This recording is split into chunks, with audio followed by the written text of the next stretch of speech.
Við setjum dýr í fókus í þættinum í dag og byrjum ferðalagið á Sauðárkróki þar sem Reynir Bardal hefur ræktað loðdýr í 45 ár. Ég kom inn í Loðfeld sem loðdýrabú hér á Sauðárkróki. Þetta elsta loðdýrabú á landinu, orðið 45 ára.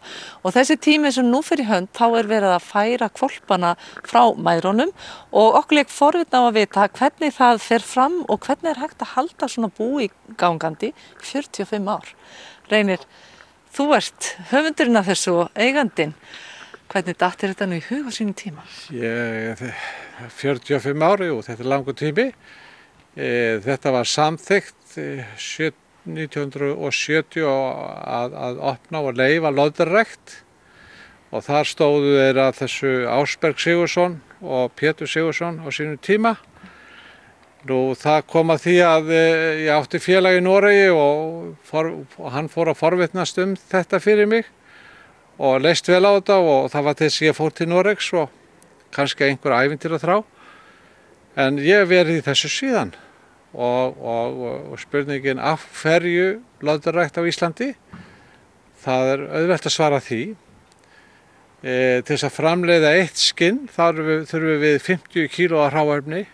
Og á Íslandi mikið hráefni til sem ekki hefur verið nýtt í neitt mikið farga og urðað og það sé nú minna það síðustu árin en hér áður fyrir var mikið urðað af góðu hráefni og það var auðvelt að búa til gott fóður í gamla daga. Það féll mikið til frá vinnslustöðvum en nú verða mikil breyting á. Vinnslustöðvar vinna sitt hráefni mun betur og það fellur minna og minna frá.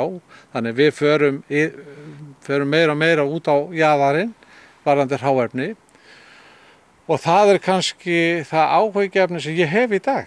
Við færumst alltaf meira og meira út á jaðarinn og hráefnið svona kannski ekki alltaf það sem við þurfum að viljum hafa en þetta allt saman gott hráefni og þetta vara sem ekki hægt að nota í neitt nema þá kannski þetta og það þessi framtíð sem ég segi, það ástæðan fyrir því að við erum með loðdýrarækt á Íslandi. Við getum nýtt þessa vöru en það kallar á mikla þekkingu og við eigum sem betur fer fullt af ungu fólki segi ég sem búin að læra fóðurfræði og þetta spurning að bara koma meiri þekkingu af þessu hlutum, þá horfi ég mjög björtum augum á að okkur gangi vel í komandi framtíð. Þegar þú komst með læðurnar þínar hérna, 69, 71 hefur sennilega komið? 71, 15. janúar. Hvað voru þær stórar og hvernig leit þetta út þá? Sko þetta voru 1224 dýr sem komið þá með vél hingað á Sauðárkrók. Og það var mikill áhugi í þessu samfélagi fyrir þessu. Þetta var hlutafélag og það var stór hluti bæjarbúa sem átti hluti í þessu búi.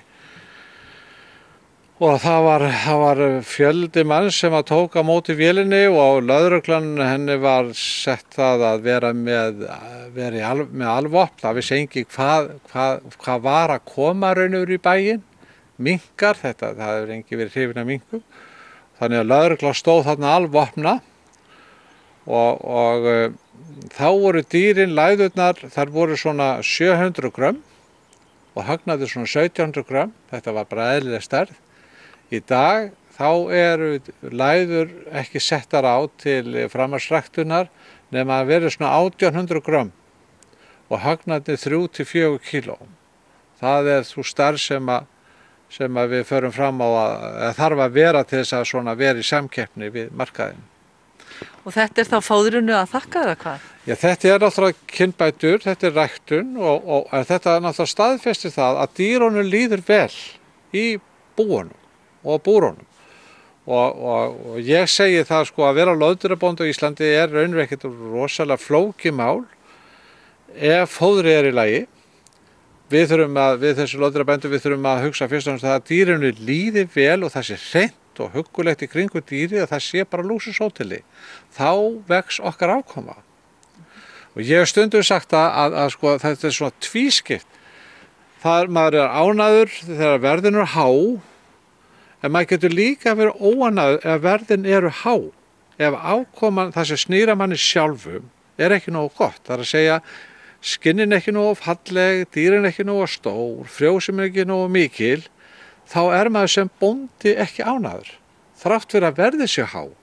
En þú hefur aldrei farið á hausinn, hvernig fórst það því? Já, ég hef stundu gantast með að bókhaldi var ekki gott í gamla daga og verðin voru farin upp þegar ég áttaði mig á því að ég hafi farið á hausinn. Kannski en allavega ég hérna í dag og ég á mína kennitölu og bara stoltur af því. Förum aðeins í tískusveiflurnar. Það allt öðruvísi skinn sem verið að sækjast eftir í dag heldur en var fyrir 20 árum kannski. Já, það þróunin í minknum að skinnin hárin verði styttri og þéttari. Og okkur hefur tekist vel þar. Við höfum verið að vísu duglegir að flytja inn kynbótaefni og það hefur hjálpað okkur í þessu máli að fá stuttar skinn og það hjálpar okkur sérstaklega þegar verðir lækka. Og það þessi þróun sem núna og vonandi og menn reikna með að verði áfram. Segðu mér aðeins með þennan tíma sem nú fer í hönd. Þetta dálítið mikil vinna á ykkur núna að færa hvolpana frá læðunum, það ekki? Já, þetta sá tími sem svona, erilsamur. Við fáum hvolpa í lok apríl, maí og þeir eru hjá móður sinni í 6 til 7-8 vikur og núna erum við að færa út dýrin og það sem þarf að vera áður en við gerum það. Við þurfum að vera búin að þrífa öll gömlu húsin, búrin og hafa allt hreint og fínt og þá getum við fært þetta út og það má segja öll þessi vinna sem við erum að framkvæma á búum fyrst og fremst það er að gefa dýrun að borða og þrífa og hirða. Það okkar vinna og það bara vinna sem borgar sig. Að lokum reynum, ég ekkert frábrugðin öðrum konum, mig dreymir minkapels. Hvað þarf ég mörg skinn og hvað þarf ég að láta þig hafa marga þúskalla? Sko, ef að maðurinn elskar þig, þá á hann að sýna það í verki. Heyrðu þetta?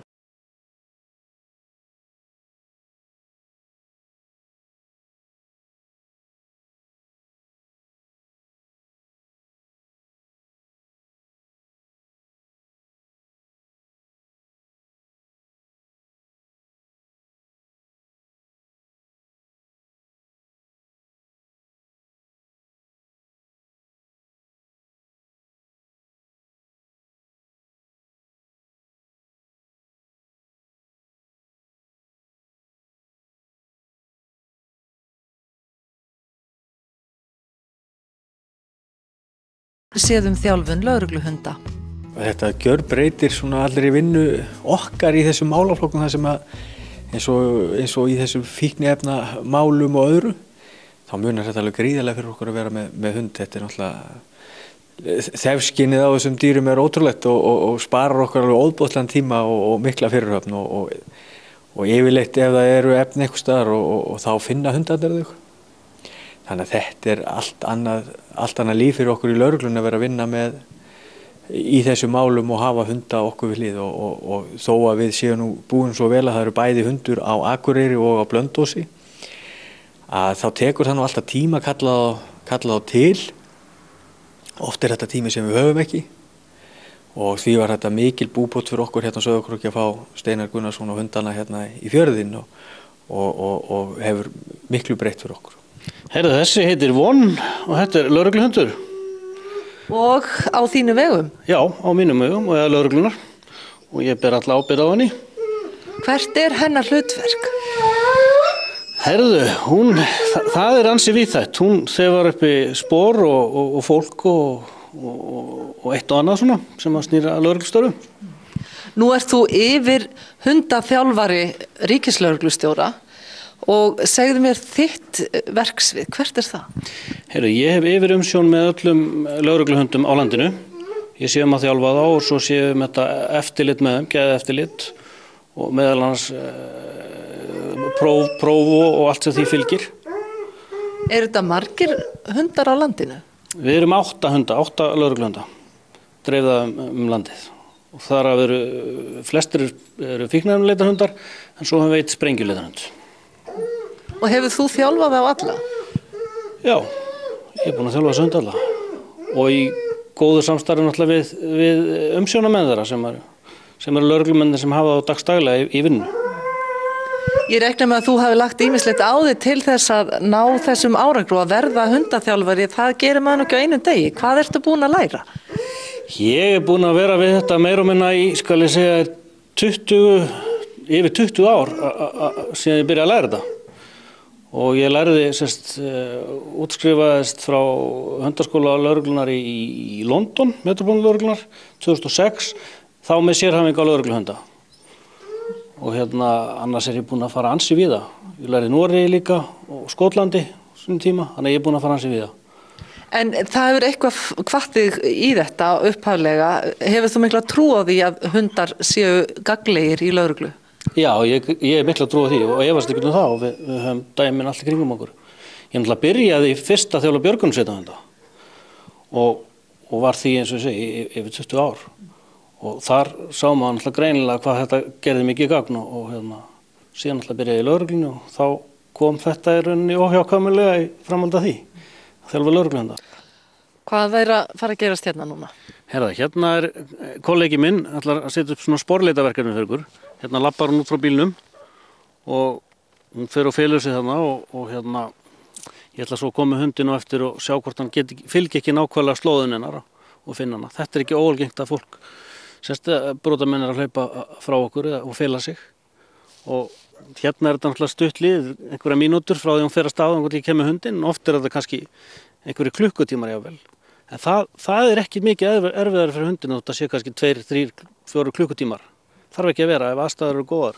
Þá er í sumum tilfellum bara auðveldara fyrir hann. Þannig að við getum sé hundin núna fara spanna ansi stórt svæði því að hún er að skilja eftir sér mjög stóra lyktamynd fyrir hann. Og eftir sem slóðun eldist þá verður það þrengra, þá verður hann með meira með nefið niðri í jörðinni. En þetta ætti að vera tiltölulega auðvelt fyrir hann. Við sjáum hvað setur.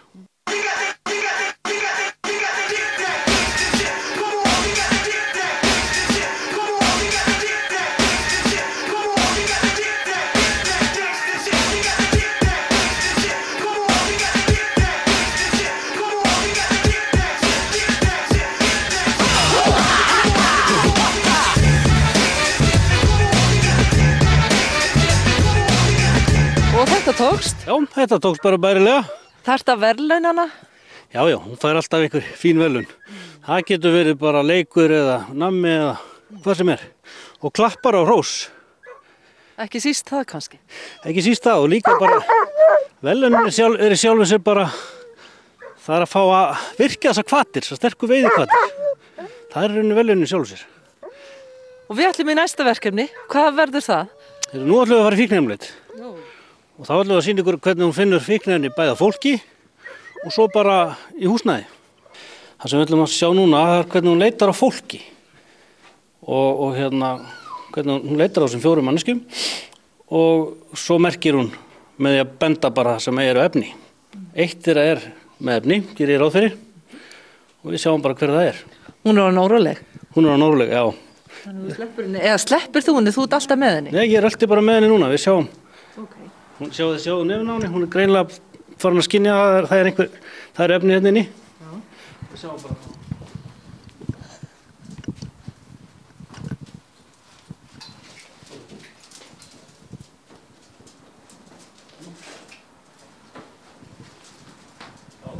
Já, sjáu þið. Hún er búin að staðsetja það hérna. Það er greinilega í vasanum hérna þessari konu, ungu konu. Prófa að labba stað, sjá hvað hún gerir núna. Stoppaðu. Það fer ekki milli mála. Þessi sker sig úr. Já, hún meiri sér sér í hvaða vasa það er.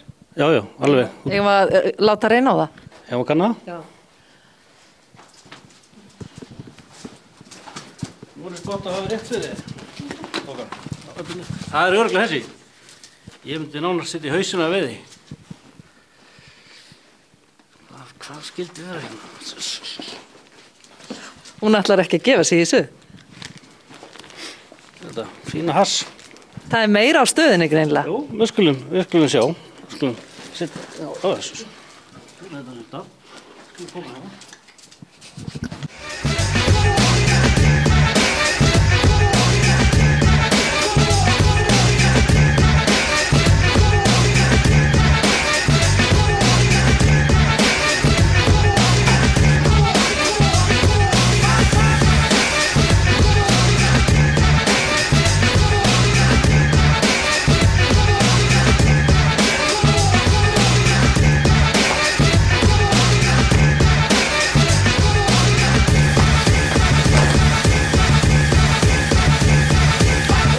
Myndi ég segja eitthvað? Lætur hún þig vita svona strax? Þannig að sjá að hún bara frýs og bendir mér á. Við skulum sjá hvort eitthvað hérna.